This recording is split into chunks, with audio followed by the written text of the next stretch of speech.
Au Burundi, le CNDD-FDD de Pierre Nkurunziza remporte donc sans surprise les élections législatives. La commission électorale a annoncé tout à l'heure les résultats officiels, 8 jours après le vote. Le parti au pouvoir obtient donc 77 des 100 sièges de députés. L'UPRONA, allié du pouvoir, remporte lui 2 sièges. Les 21 fauteuils restants sont attribués à la coalition des opposants qui avait boycotté le scrutin. Alors question, l'opposition va-t-elle accepter de siéger au Parlement? Emmanuel Godard a joint par téléphone le chef de file de l'opposition. C'est quand même une première. Imaginez-vous que des gens avaient dit qu'ils ne participaient pas. Maintenant, on vote et on dit on leur attribue des votes. Qu'est-ce que cela signifie?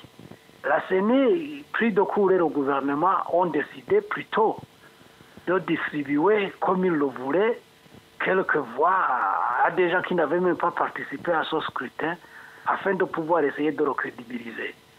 Les voix exprimées par ceux qui ont été au vote, ce ne sont pas ceux-là qui sont transcrits comme résultats du scrutin, qui sont publiés par la CENI. Vous n'allez même pas prendre en compte ces résultats et ne pas prendre les 21 sièges qui vous ont été attribués?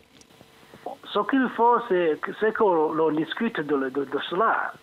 Si la communauté est-africaine a décidé de s'investir davantage et d'envoyer lui-même le médiateur, le président Museveni, qui est aussi parmi les parrains des accords d'Arusha, autant mieux si on en convient avec tout le reste que si on va au présidentiel pour le 30 de ce mois, autant aussi reprendre les législatives et les communales pour qu'on ait quand même des scrutins qui soient fiables.